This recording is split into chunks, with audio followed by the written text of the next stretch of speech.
So we know how many people are here. Okay. I'll just leave it on the front seat here.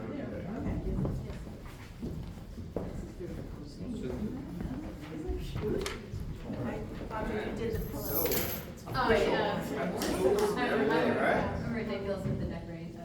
Who wants control of... You do. I'm sitting back here. Yeah, I can see it. There you go. You'll see them here. So you'll see all the pop-ups. So they're here. So yeah. Wow, slides. I know. We've got slides. We're fancy. We're fancy. Now we're official. Well, thank you everyone for being here today, and we have part of our vision team here. I'm so grateful to all of them for being here to share a little bit about what they're thinking about and what they've been working on. Thank you. So we're gonna go ahead and get started right away, and I'll turn it over to you. I will start for a few minutes, and then I think the rest of my friends here will take over. Why don't I start us with a word of prayer? Actually, we'll open with prayer, and then gracious and loving God, it's good to be together this morning, and good to be in this place to talk about PCM and what it means to each of us, and why we're here and where we're going. We ask your blessing upon this time, upon each person here, upon the work of the Vision team, and upon your church in Morristown. All this we pray and ask in Christ's name. Amen. So actually, first, thank you to the Adult Ministries Committee and the Donuts and Theology Subcommittee. It's funny, Rich Schwartz had asked Clarence Curry to do a presentation about the Vision team, and you might notice Rich is not here, Clarence is not here, so we are here to represent the Vision team, and grateful to be here nonetheless. So I'll tell you who's on it first. Me, Pete Bovey. Bovey. I'm so sorry. I never know. I see the double E, and I always let you go. I never interrupt you, but Bovey. No, I'm very glad actually. There's supposed to be an accent mark after the last E, but we don't put it on anything yet. All right, fair French, enough. I think. Right? Ooh la la. Robin Bruin, Franz Deladon, Clarence, of course, Lisa Frabel, Lorraine Krimmel, who is with the choir, Bob Spur, who is in Hawaii for work, and Amanda Tubbs, who is on our staff.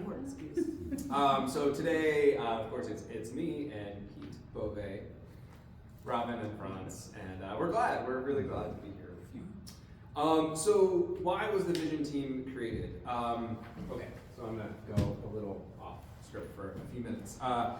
In the fall of 2023, I don't know, I had this realization somehow. Maybe we were putting together the annual report, or I was reading something on the history of the church, and I was like, wow, 2033, that will be our 300th anniversary. That's really cool. Wow, that's 10 years away.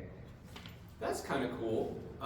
Maybe we ought to think about some sort of like 10-year countdown to our 300th anniversary. What would that look like? What would we want to sort of accomplish by the end of that 10 years, so that in 2033, when we're celebrating our 300th anniversary, we're really poised for the next 50, 100 years of ministry, setting ourselves up well for the future. So that's kind of how I think the seed of the idea came together. And then the nominating committee back in the fall of 2023 started thinking about folks who would make a well-rounded group of people to serve on that vision team to help us articulate a vision. Where are we going? What do we want to do and be? Who do we want to be when we get to our 300th anniversary? That was really the kind of how it started. It also, there are some big questions that surround those the idea behind a vision. One, I think, from what I've heard, especially my friend John Eyre has told me numerous times, that every 10 years there's this split facility study that happens, and it seems like we're due for one. So there's that. More importantly, as kind of someone newer to PCM still, like after 2.5 years, as I was first getting here, I noticed that there were all these like taglines for the church, like there was community that matters, that they may all be one. Going back to a mission statement that I think was drafted sometime in the 20-teens, there was this language around, we're creating pathways of connection in the community, something like that. Speaking of another member of the vision team, there's Amanda Tufts just coming in. No, pathways of connection. There's what I say each Sunday, our worship service begins, what does the Lord require of you? But to do justice, love kindness, walk humbly with God. All of those are lovely things. They're kind of muddy, maybe our identity or who we are, just because which is it? But also none is really a vision. None is that unifying sense of this is who we are, and that is where we are going together in Christ. Yesterday we did a similar activity with this session. We had a session mini retreat, and I was sharing that this church, which we actually told you about, Audrey and Amanda and I told you about a few weeks ago. We went to this conference back in late September. That church, their vision statement. I mean, I've been there twice to the church. But I can tell you that their vision statement is to build a community where non-religious and marginally religious people are becoming committed followers of Christ. Wow, sounds good. Right? Yeah. And that is a vision, right? That is a vision. We're Methodist. And they're Methodist, right? It's important to say they're Methodist. Yep, they are a Methodist church.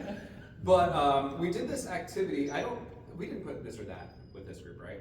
No, No, I but didn't we think can. so. We did, no, it's fine. It was actually really fun. We did this activity with the session yesterday, this or that. So it was like, do you like ice cream or do you like cake or donuts?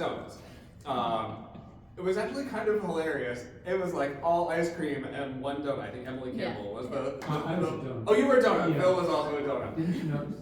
I'm sorry, I didn't remember. The idea, on the spectrum, where do you fall? So we did the fun ones like that, and then we did the ones about, what is the church all about? Is it making disciples or serving in the world? So that question about vision, especially a unifying vision, it's not just community that matters, as lovely as that sounds. And it's not just that they may all be one, as much as that would be wonderful. But what is our unifying purpose that unites us and tells us this is who we are and this is where we're going? So with that in mind, the core question that the team has focused on since, I told you who they are. Last February then, at our annual meeting, we commissioned the vision team to try to help figure this out. And the essential question that we've been really wrestling with over the last year, I say wrestling, that's probably too strong a word, but is why does PCM exist? So I guess we've been discussing these questions for hours and hours and hours, but we're going to give you 5 minutes to tell us why you think PCM exists. So does anyone want to share what is your feeling when you hear those words of why does PCM exist? What comes to your mind? What feelings are brought up inside you? Before we jump into the question, if I can just briefly interject, Daniel, will we hear what the session's input was on this exact question that you? So obviously, on the retreat, we have had much more time to consider and think about this. We with the session we had 3 different groups. We were sitting at round tables. So 3 different groups, and we gave, I don't know, I think with the schedule it ended up being maybe 10 or 15 minutes to consider that question. There were some interesting, I wish I had brought over the newsprint. We asked each, to come up with, in a couple sentences, why does PCM exist? And there were things like to pass on the faith. Another theme kind of was around relevancy and like making sure that the gospel is communicated. There were things about mission and service. There were, but I think one of the things that was evident, both in that conversation and even in the this or that, was that there are people who are like, the church exists to make disciples of Jesus Christ. The church exists to serve the community and the world.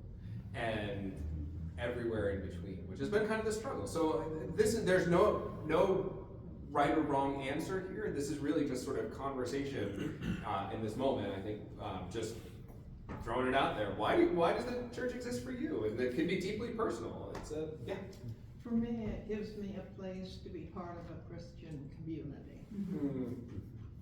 Well, this is our church family. We have no family in this area. This is very much family. Yeah. I had a similar thought of continuing Christian community in the next 300 years. Can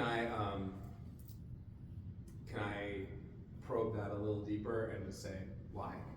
Why? Why? I think as our greater society continues to become more secular, I think this is the only place for me and my family to reinforce ethical principles and Christian values. I'm not trying to pick on you. I just, you know, No, it's fine. we keep, I think, coming down to this deep about why. Well, I think, because I think faith in God serves as a moral, ethical anchor for a lot of people. And just to play off Yes. what you were saying, Yes.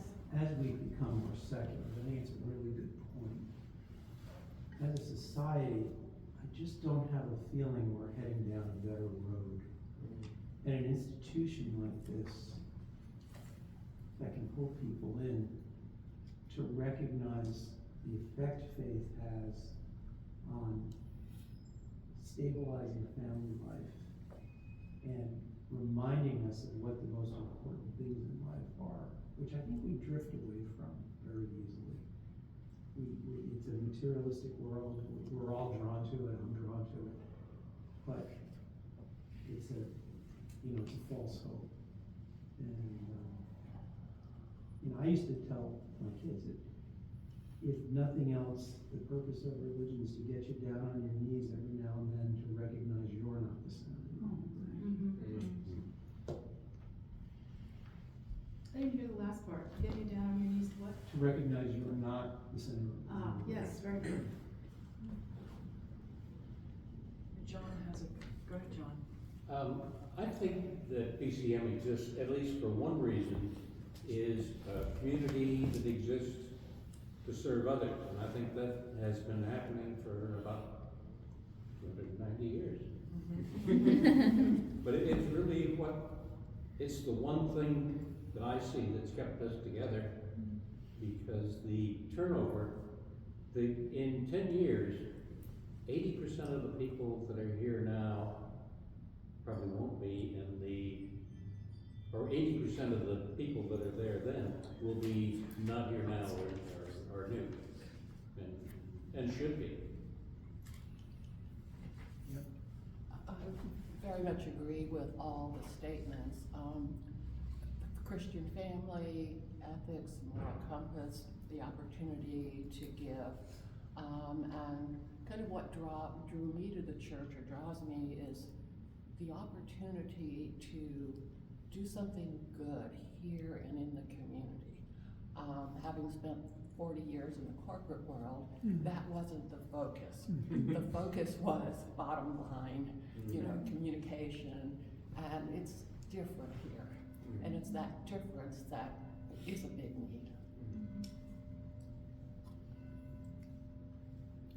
I get to see almost the same people every week, more or less. And it's more frequent than I see my best friend. And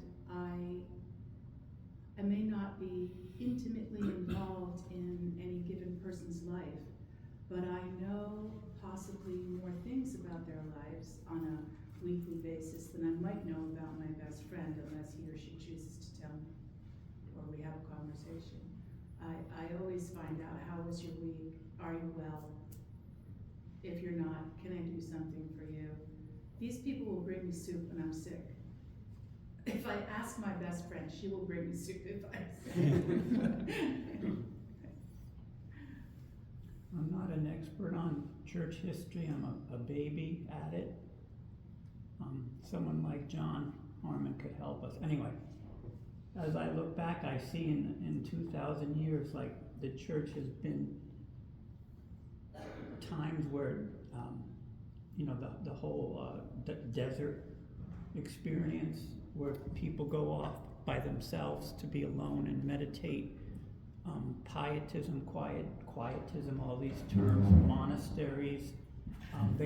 Christians have been isolated and apart. Then the pendulum swings and we're kind of out in society influencing the culture and making pronouncements, and it kind of goes back and forth. And then the whole vertical, God and I, and the whole horizontal, me and others, that's been a stream too. So I guess all I'm saying is it sounds like Christians have struggled for a long time to say, who are we and what are we doing? So I guess I'm comforted by that as we sit here to say this is not new, what we're doing, so it's hard. I thought that's a really good idea. But The vertical and horizontal, Yeah, that's because very that's the cool. crossroads Yeah. of discipleship and service to your community. I'm always looking for ways to everyone laughs to boil it down, like get to the heart. And yeah, it's like, it's not, and we love dualistic either or thinking. I'm one of the worst offenders, but it's really hard to go with the both and, because then there's a tension, and none of us, especially me, likes to live with tension. It's uncomfortable to have this pulling, and I think that's a big part of it, is the both and. Well, I'm glad you got to that, because that's what I was thinking. I think sometimes you're chasing a false premise to say it's or, when and is probably more often than not the case. And so in the example you gave of discipleship or service, and someone else mentioned, if you're in service mode and it's the turnover that we've got, you need and, because if you don't bring in disciples, you're not going to have many people to be living service. Right, right. But also, just to underscore what you said, I'm thinking more in the vertical mode. What makes us different than the Ethical Culture Society or the Unitarian Fellowship? It's the vertical, and just ties in also to the Worship Plus 2 theme, in the sense of, I think we all need the vertical component in order to do the service, or else what differentiates us from the Kiwanis or the Rotary or any other, do-good organization? It's because we're fed through our worship leadership and through the fine music, we're spiritually fed, that we can do the horizontal. Yeah, good point. So, obviously, one question could go on for a while, as you can see, and that's why we talked for 5 or 6 hours. So, a couple good thoughts that people had said during that was, how do we last another 300 years? And, the age, where are we going in terms of our membership? What does it look like now? What do we want it to look like? So, the next question kind of goes off of that. If you could do one bold thing to enable PCM to drive contemporary community shaping, Christ-centered congregational engagement, all the while establishing a strong operational foundation for sustainable use. For sustainable use of our financial, human, and physical infrastructure, what would that be? I'm sure everybody remembers what I just said. But basically, to sum it up, if you could do one bold thing to change what we have here, or to what we're doing, in order to grow and make sure that we are sustaining what our vision is for the next 300 years, what would that bold thing be? Is that summing up that question correctly? Yes. Okay. I didn't write it. Just I to, don't know if you get that. it's the faith-based and also all of our infrastructure that needs sustainability. So it's definitely the faith, of course that's very much a part of our vision, but we are stewards of a lot of physical things as well. So it's all of those things combined. So thus the words, operational, physical infrastructure, so it's congregational. We can repeat that sort of the words in that question.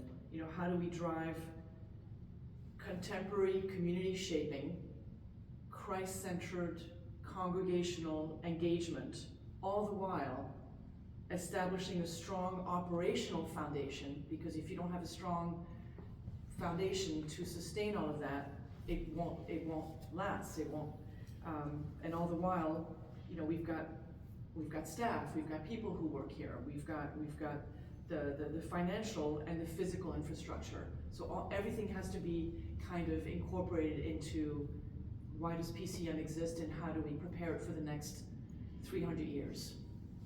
Simple question. So. Planetarium. I'm telling you, we need a planetarium.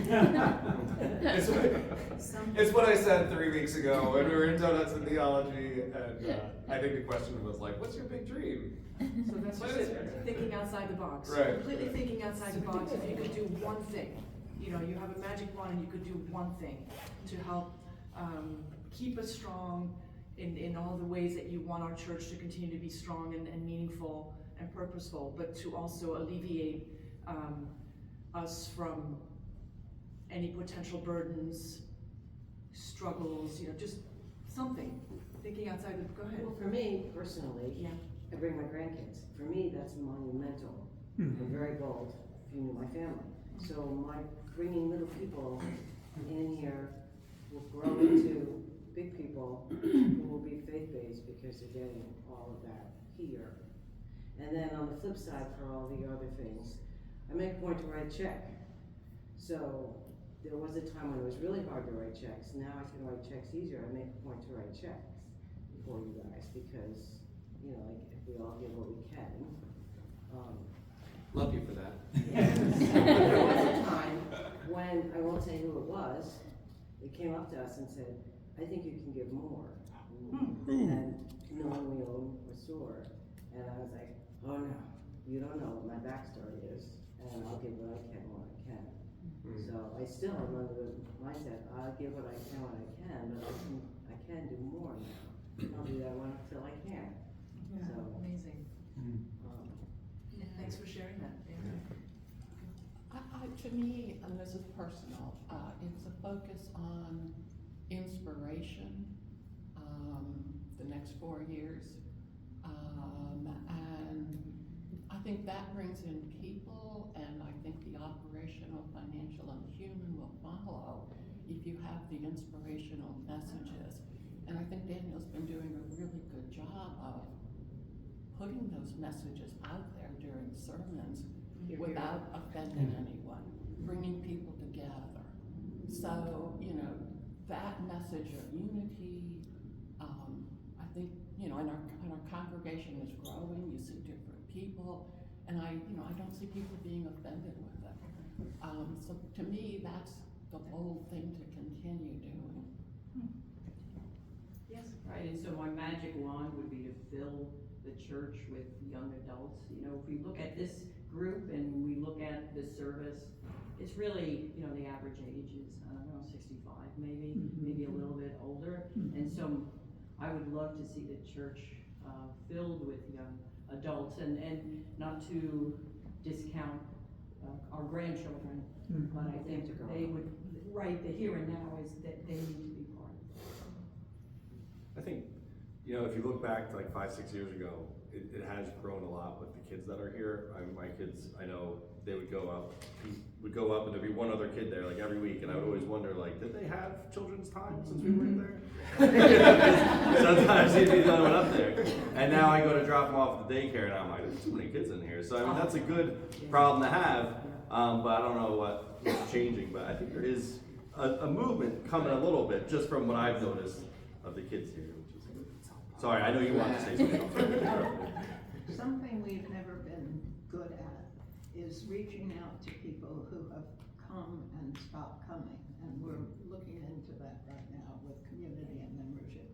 We have over 400 members who haven't attended in the last 6 months. 400? I think 400. that's good potential for building a better base. They were interested at one point, and to try and get them reconnected.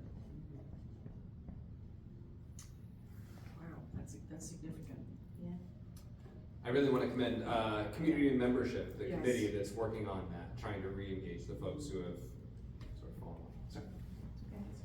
at the risk of being heretical, I would blow out the face of the church and turn it into glass and put a second or third story and create a community center that has the facilities that would attract young people working in the general vicinity so that they are welcome to come here after work. We don't care if you are Presbyterian or Jewish or Buddhist, we don't care.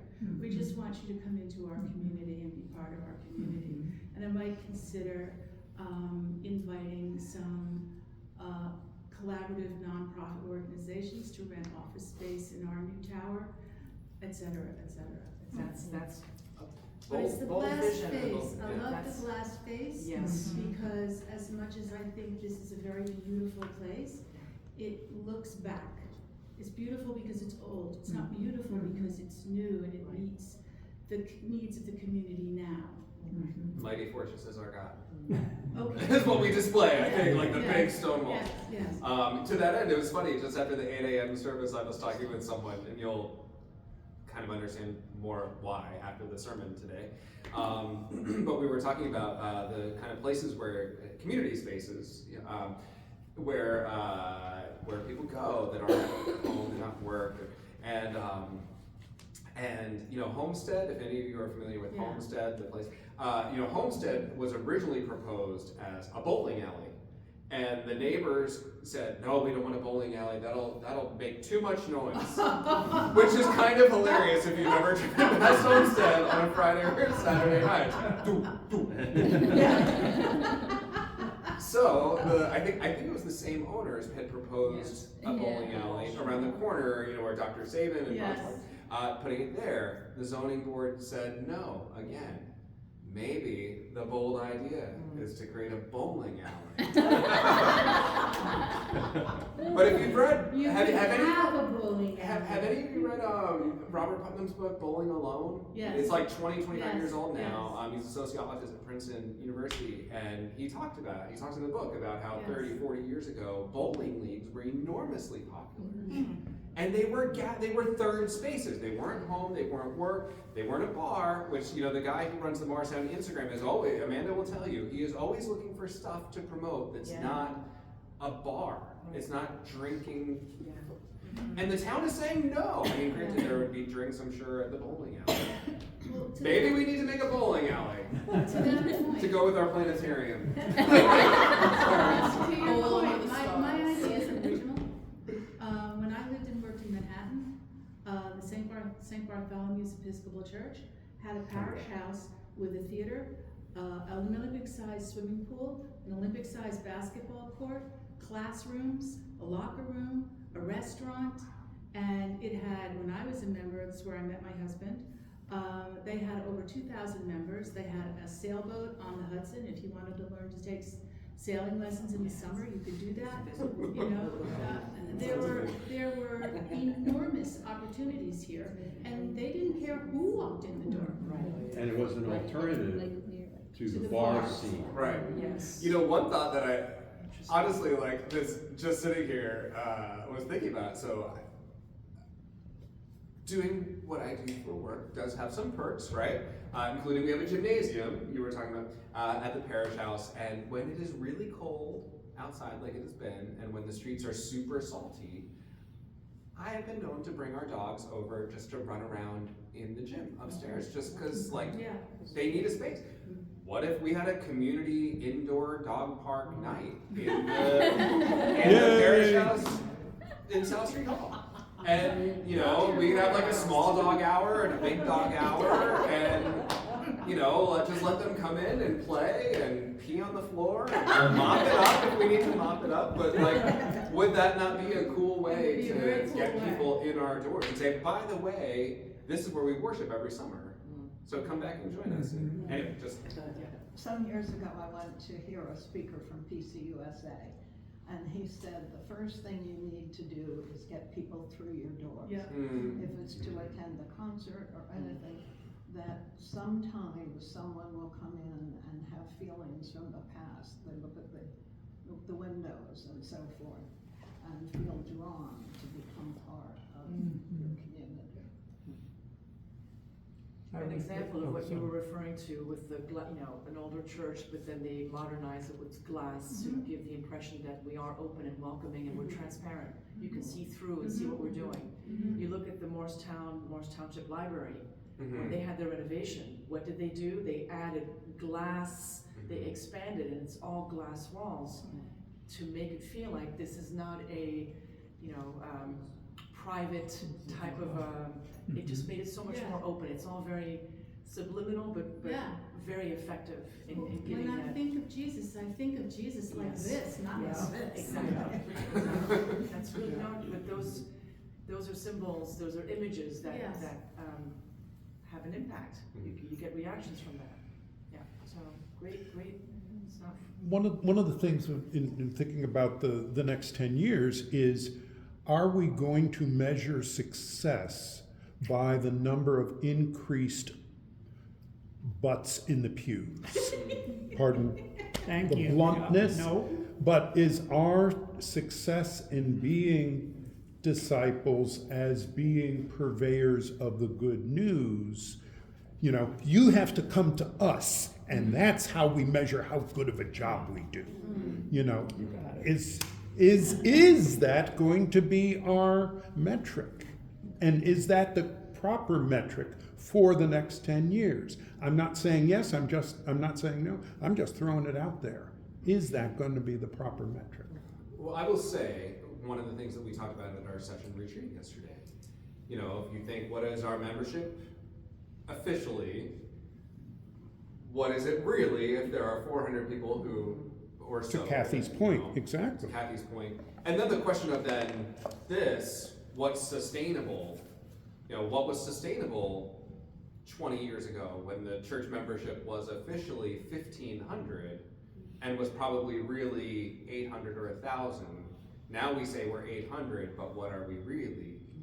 So I think, yes, to your point, there's the question of faithfulness, and then there's also the question of it's hard to pay for stuff when there are fewer and fewer people, who can give what they can. If everyone gave what they can, then maybe we could do it. But And it's not like grant structures are suddenly going to change, not getting from churches. So that's it. So then I guess the next point is, so we have reached a point in our committee's work where we are asking all these questions and getting input from you all and from the mini session retreat that took place. We've come to the realization where we need help. We need professional help, and we do. And so I'm happy to let Robin take over and let you know where we are with that. Yeah, as I said, a lot of really good discussions within the committee over time, but these are really big questions. And what occurs to me is previous generations have been courageous at a number of different points in the life of our church. And what do we want to do to ensure that the church is still here in the next 20 years or 30 years, let alone 300 years? Our society is very different than it was 10, 15 years ago. Families are very different. And we need to understand that. So it's not just the pandemic that has had impact. There's just all sorts of forces around us that end up with children not coming to church or young adults leaving and never going back. So the team has put together an RFP in order to hire a consulting firm that is, go ahead. RFP, request for proposal. Request for proposal, right? Just making sure. Yeah. Right, thank you. Yeah, And what that does is we're looking for, and if you all know of a firm, we'd love to hear, a firm that has worked with churches before, who understands the different dynamics around a church and today's mainline churches, and what can we do about that. So the document is a lot of people have given great input to it, and really, I'll read a little bit of it, but it really is to say, we want to take this opportunity, we're at this crossroads, which I really like the vertical and horizontal thing, that's very cool. To say, where do we want to go? What do we want to do? How do we want to help others? How do we want to help others come to Jesus and to Christ? So I'll read you the executive summary. In 2033, the Presbyterian Church in Morristown will be celebrating the 300th anniversary of its founding. At this juncture in our history, we are experiencing headwinds common to other mainline American congregations. We are seeking support to reset and establish guidance and recommendations for the formation of a vision and long-term strategy that will drive contemporary community-shaping, Christ-centered, and congregational engagement. We also need support in establishing a strong operational foundation for sustainable use of our financial, human, and physical infrastructure. So, as we've been talking, we keep bumping into the buildings question. Like John said, every 10 years as Daniel said, our congregation is so different than 10 years ago. Where do we want to go with all this? And be, good stewards of people's resources. So that's what we're going to be doing. So we're looking for firms to come and help us with these big questions.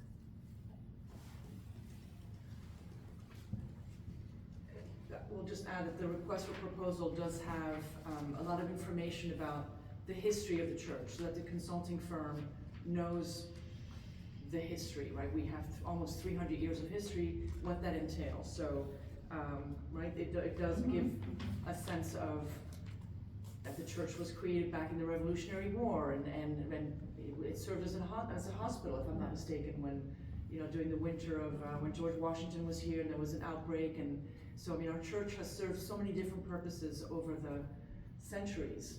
So that's very much a part of the background. And then the fact that the church split up in two back in the middle of the 19th century, around 1840, on issues surrounding slavery. And thus this church remained, and the church at 65 South Street was built to help that part of the half of the congregation worship in a different way than those who remained here wanted to. So there's just a lot of our history is in the request for proposal, so that the consulting firm, if it's not one that knows Morristown intimately, can really grasp our history. Not that we're focused on the past, we're definitely focused on the future, but you have to understand history before you can move forward. We all know that. Yeah. Phil, yesterday in our session retreat, actually asked a great question too. How do we communicate our culture, the culture of this place, with someone who maybe isn't familiar with us? Which, I don't know that I have a really good answer for that, but I think hopefully in their creative process of offering opportunities for feedback and listening sessions and polling the congregation and hearing from people in the church, hopefully those are things that they would come to understand, I would think. Can I move on to this question? Is that? Yes. Yeah, absolutely. Which is just, it's more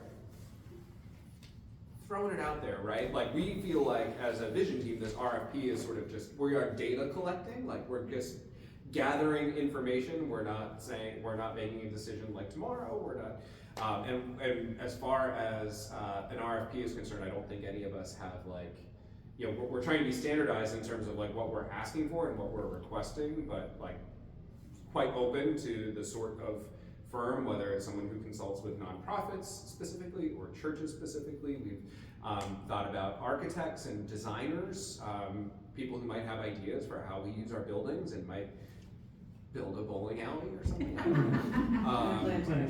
Planetarium as well. So we're just not sure what we will get back. But one question that the session sort of talked about yesterday, again, we're data collecting, just hearing, but it's a question I think for all of us is, what, and so I think it may be on the board. One more maybe. What do you think the church should be investing in the process? And I think that could be both like time and energy and sort of human investment, and it could also be dollars in terms of what do you think, what would you value this at?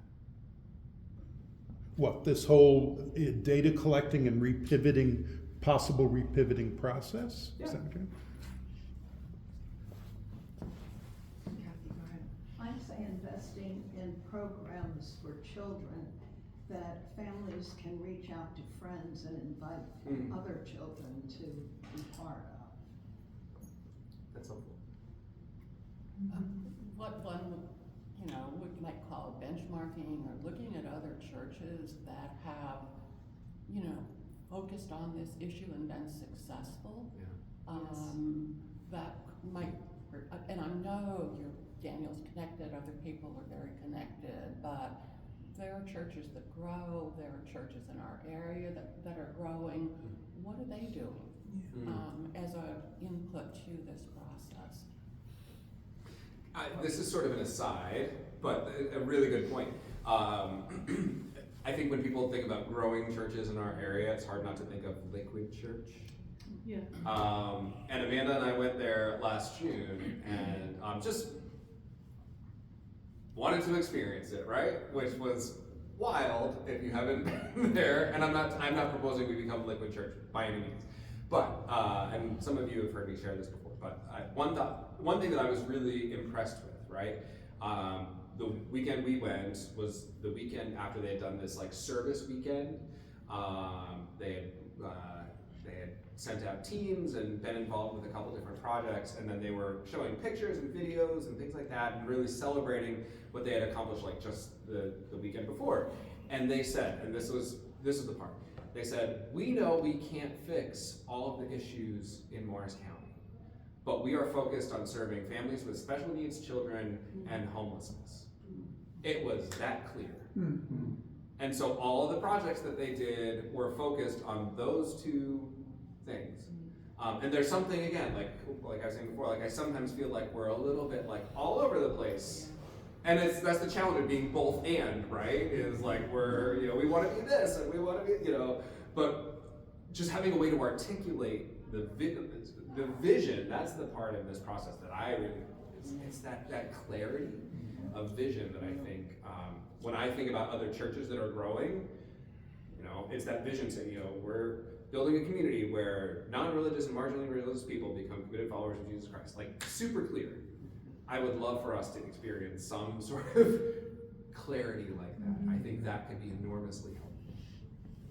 That's one of my big hopes for it. So if you're fishing for a number, which I think you might be, can you say 50, 100, 200, 500,000? I think one thing I would caution is that just because of the diversity of things that you're trying to solve for, that we should take it in stages. And there should be some first level of go figure out some things, and then that sets the framework for how much more should we pony up to go and get that. Because if it's a structural change, it's different than if it's a physical, spiritual. It won't be spiritual, but I mean, there's other soft things we're talking about that'll be influenced in a different way, probably by different types of practitioners. So I would suggest it's going to be more expensive than we think, but I would argue that we should absolutely approach it in tranches, because even if you say, oh, we can do 100 for this, it might be 700 by the time you're done figuring out how to permit, how to build, how to change our language and market ourselves and all those things. So. And that's just the sort of feedback, again, data collect, the feedback, and also like when I think with God's blessing and help, like we will find someone who we feel like we're connecting with to lead us through this process when we come back to the session and to the congregation and say, hey, we know this is going to cost some money. We can point to conversations like this and say, yeah, this is, but we believe in it. We believe in the process. We believe that the outcome will be worth the investment. So. Well, just to continue that thought, though, I think that if I were a bidder, no matter what practice I came from, I'd want to know what your evaluation criteria are, so I could submit the right bid. And we, as owners and stewards, should absolutely have a criteria that we're going to apply to whatever submissions come in. Because, somebody might be a fantastic visionary on putting up a shiny tower, and somebody might be much more subtle. We as a committee, you as a committee, really need to have, what are we going to evaluate these things on? What's going to matter the most? And it's going to be hard. Force ranking of what's important, that's needs to be. There are also some constraints that we have in some of all of this. I mean, are we Presbyterian? In our thinking, we could be broader than that, but are we aligning with that? We have historic preservation, easements, So, I don't, you know, I'm thinking of an RFP, and I do think you need the criteria. I couldn't hear all of what Brian was saying. Sorry. And the resources that are available to us to submit such an RFP, I am sure there's oodles of Presbyterian churches nationally who are at the same crossroads as we are or have been. What have they done to successfully pass through these crossroads? Does PCUSA have any recommendations in terms of a consultant?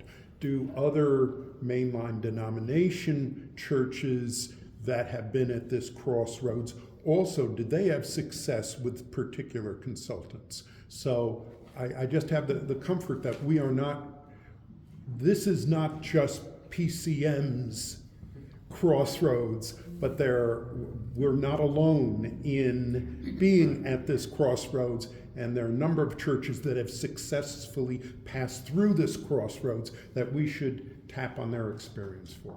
So that's why we're here as well. You know, it's not just the 10 of us, or I didn't do the math of how many we are, but you know that we're looking for we're about to submit an RFP. You know, in your network, personal network, professional networks, do you have friends, family, relatives, colleagues that worship at a Presbyterian church somewhere around the country, or another one, Protestant, Catholic, it doesn't matter, and has gone through a transformation? Who do they use? Who would they recommend? So we're looking for any leads, any recommendations besides just who we kind of can think of within our own personal networks or faith or professional. So we are looking for suggestions. Who should ask Christy Allison if she knows anything? Oh, she's very involved. Yeah, she's been a tremendous help to us. Have you checked with Gene Raddick in Presbyterian? Not yet. Tom Sheffield might have ideas from Tom his Sheffield would be a connections. great resource, yeah, for sure. John? Hi, so I hope I'm not discouraging here, but I used to be a consultant within a company focused on quality and how to get there. Of course, there was this structure around it based on making money, which is different here. But I can tell Not you really. my experience is that putting together a vision and mission is one of the most challenging things any organization can do. Mm-hmm. And also, as a former consultant, one of the things that I learned is we shouldn't depend too much on what a consultant can provide us, except to say that we want to be very clear about what the deliverable is. What is it that they're going to do for us with as much specificity as we can, and with as much insistence on data and information that can contribute to that deliverable. Along the same lines as what Brian was saying. Yeah, sorry, I can't hear very well, so I'm sorry. No.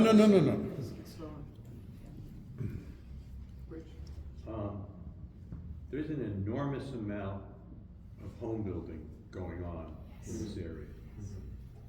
And that brings up the word that Presbyterians run from faster than anything else, which is evangelism.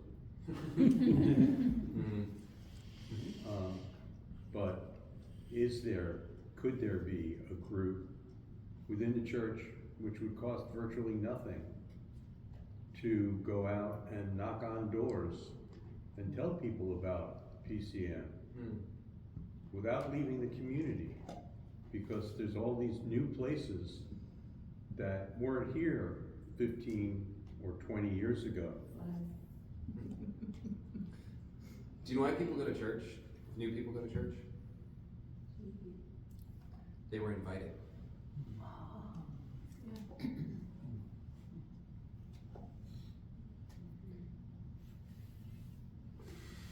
So yeah, to your point. Well, I think I heard that they're gonna take down the Century 21 block. Yes. And I'm imagining it's not just stores that are gonna be there. No, it's gonna be mixed use. So, Yeah. The whole north, that's North Park Place. But So we've Century also- 21 around to Washington Street, about halfway to Washington Street and everything behind it. There you go, buy that, you get your bowling alley. You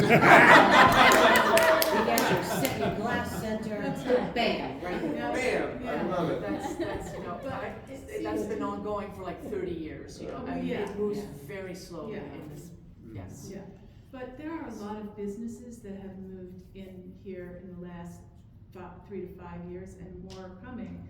And I have no idea, do we have an outreach, you'll pardon the expression, packet for these corporations that have come here to invite them to a concert, to the next Halloween movie night we do, or some?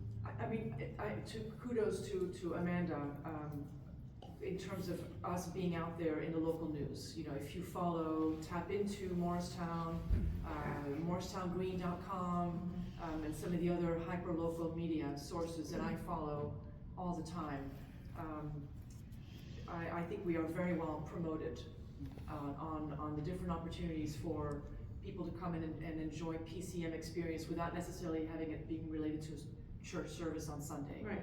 So and our website, I mean, the moment you click on it, it's so well, you can navigate it so quickly and immediately find out an opportunity to say, oh my gosh, what is this Donuts and Theology? And it doesn't say you have to be a member. So I mean, I think in terms of our visibility has exponentially changed for the better since the new team has been on board, really. I love that. New businesses and people, anybody in the area, go and introduce ourselves. If you You need can have a let disco us know. party in the parking lot and invite everybody. Party, here we go. One-on-one connection. You know, one thought that, yes, and like we do, here's another example, like a coat drive, right? Like we do coat drives, I think in the fall.